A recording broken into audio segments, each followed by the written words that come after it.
3 more weeks of camp. 3 more weeks, man. Last day here is here. Okay, that's acceptable. Happy Thursday. What do we got? We're going to go fast today, and then we'll have walkthrough tomorrow and then play Saturday. Looking forward to it. What's it mean to The re-signing of Will Hernandez, what does he bring to an offensive line from what you've seen with him? He's a good player, but he's coming off a major injury, so we'll get him in and get him caught up, get him healthy and ready to go. You talk about friction, words like motor and violence. Does this player you just signed and re-signed kind of have both those? Yeah, he's mean and nasty. Do you still see Isaiah as the starting right guard? Yeah. So is the plan then to possibly utilize his versatility between the left and the right for Will, or just kind of mostly keep him at the right? The plan for right now is Isaiah being the starter at right guard and Evan being a starter at left, and get Will healthy, and then get him on the practice field and see where he's at. You talked about Will being kind of mean and nasty. You kind of need those guys in the locker room. You talk about what he brings off the field and leadership-wise and attitude-wise. Yeah, he plays the right way. He's always got a good attitude. He's a good player. You know what I mean? So, but that's like a lot of our guys. So that's what we're trying to build a team with. But I'm pleased where that's at with everybody. What's the timeline look with him, Coach? I mean, he's cleared medically, but how long does it take you to get football ready? Day by day. I don't know. Week one of I don't know. Hypothetical, Bob. I don't know. Maybe Connor has versatility with John Gaines not being able to practice. He's been seeing some snaps with the second team at center. What do you like about him at that position? Yeah, he's smart. He can operate. That's kind of him and the quarterback got to be on the same page. We put a lot on the center's plate, but he can handle it. He's very intelligent. I like his skill set. He can move people in the run game. He's pretty firm in the pocket. He's doing a good job. How was he bounced back from that day where he had those 2 or 3 rough snaps a week or two? I haven't had him since, so that was good resilience from him.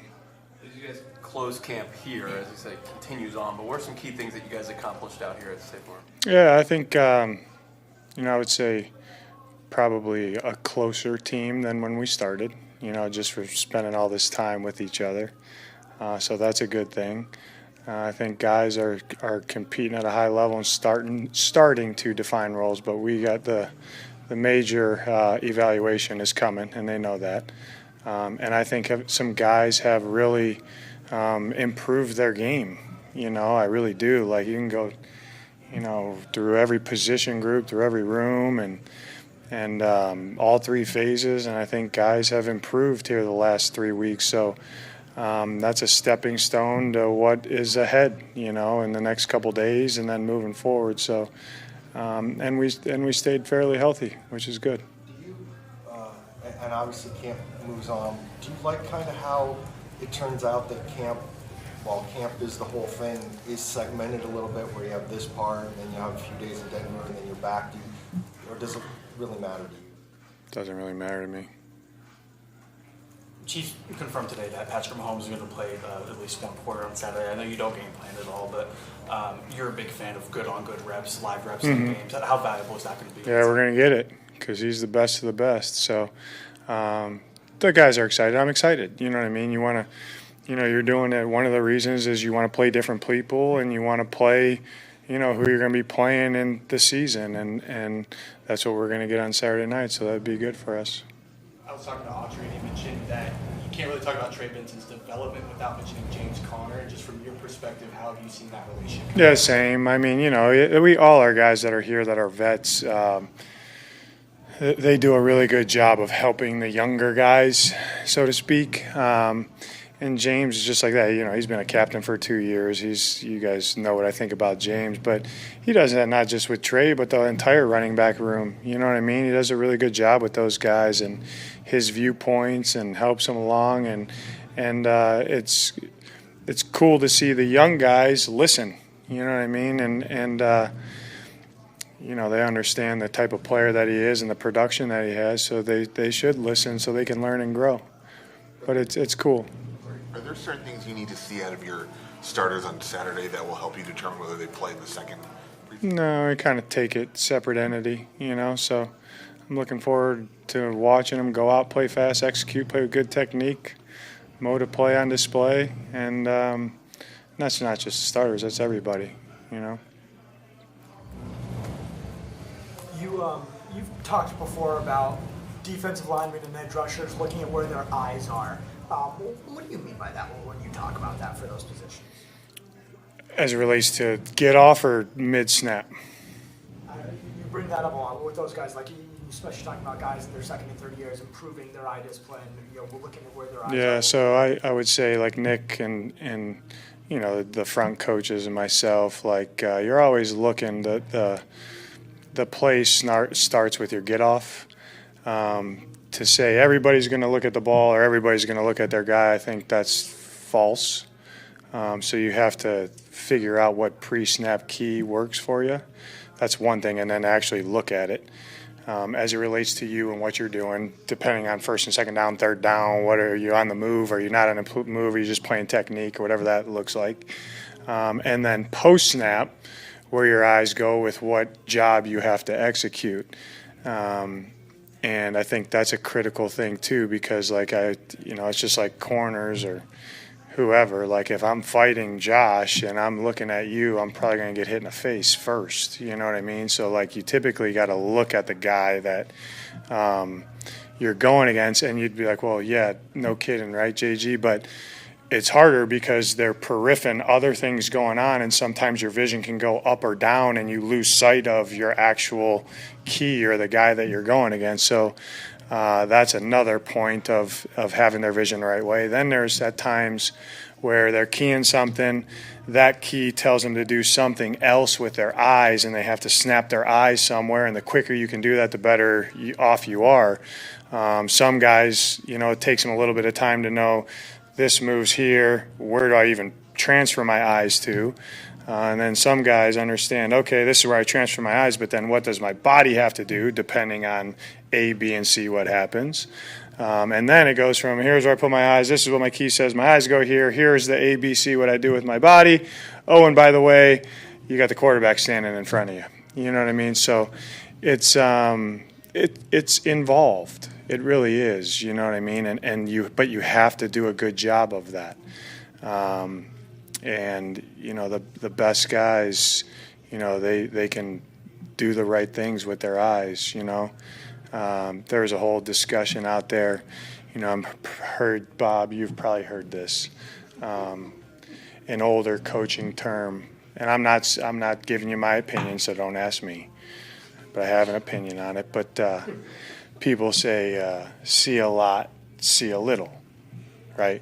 So what they're referring to is you're looking at too much and you really don't see anything. And I would say if I can see everything, why wouldn't I want to see everything? So by positions, it might be a little bit different. By what's going on in the play, it might be a little bit different. But regardless of what's going on, you have to be able to receive information with your eyes, perceive it in your brain, and then have that move your body. And then put force into the ground and into your opponent. That's the secret sauce. I have a question about Isaiah. Flip the conversation. Okay, go ahead. What you want to talk about? That was interesting. It was interesting? Diarrhea at the mouth? I was just curious. Shouldn't have said that. You like what Isaiah's done this camp. Yeah. Praised him a few times. Yeah, I have. He's done a really good job. Go ahead. And off of that, I mean, he's confident now, right? And he's talked about that. Is it dangerous for him to get too confident? And meaning, if Will Hernandez comes over and says, "Hey, man, you're doing this a little wrong. Let me show you. Let me give you some." Some guys, I think, in this league might be, oh, for sure, and other guys might be a little bit too cocky and say, "Yeah, thanks, bro, I'm good." He's not going to do that to Will, is he? If Will happens to do that, No, Will kind of fits the boat of like James Conner, all those guys listen to him. When Will was here last year and new guys came in, they listened to Will too. But Isaiah is worried about Isaiah and his confidence stack, as I would call it.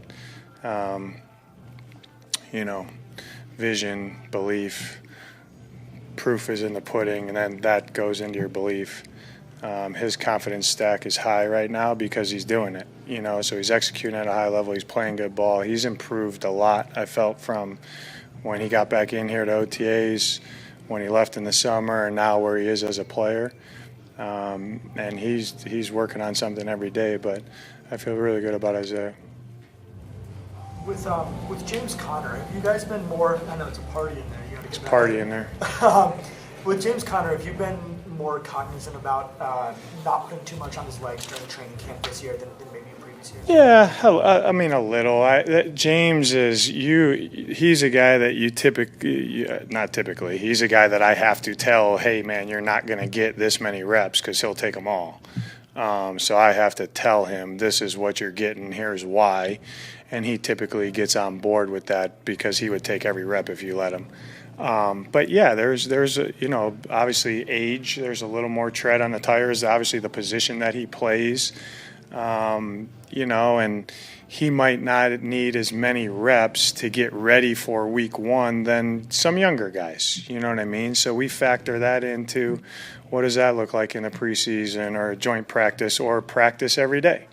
You've seen some older vets that don't go every snap or every period. That's by design, But, the players do a good job of communicating with me. He's one that does a good job of communicating with me. We just kind of take it day by day. I don't like to schedule certain days off. Calais has kind of been on that plan beach a little bit. But that's adapted as we've gotten going. You know what I mean? So it's just day by day and got to be ready to adapt. But I do believe that they've played a lot of ball, those guys, and you don't want to – you want to have them fresh week one. You look at producing a 1,000-yard rusher as a good measuring stick for an offensive line? Not really. I don't know. There's a lot of factors that go into stats. You can make numbers and stats. You can make your argument however you want to make it, I think. On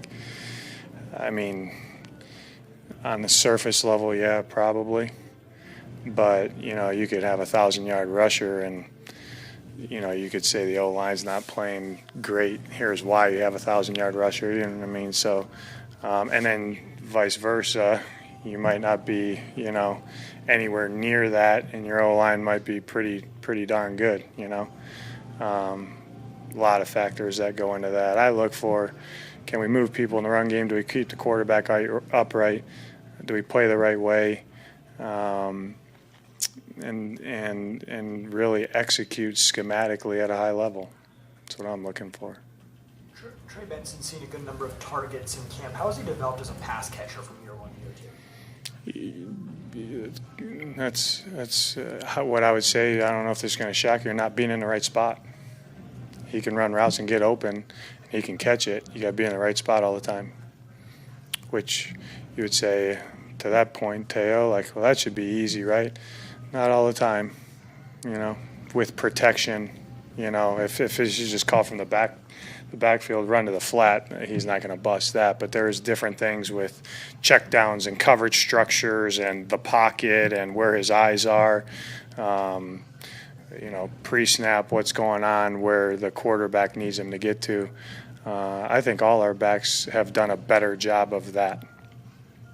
Was a very talented player and also well-liked and respected in the locker room. I'm assuming that was a very easy decision for you guys whenever you got cleared and you guys talked about it. Yeah. Anytime we're always try to do what's best for the team, obviously, and when we got on the phone with Will, and I felt like he wanted to be here. I have a good relationship with Will, but he knew we had to do what was best for us first. With him, unfortunately coming off the injury.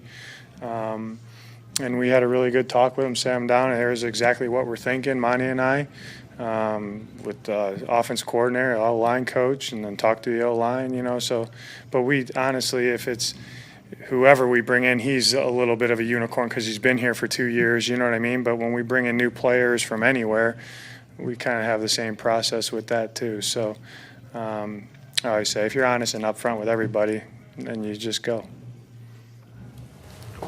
Okay, thank you.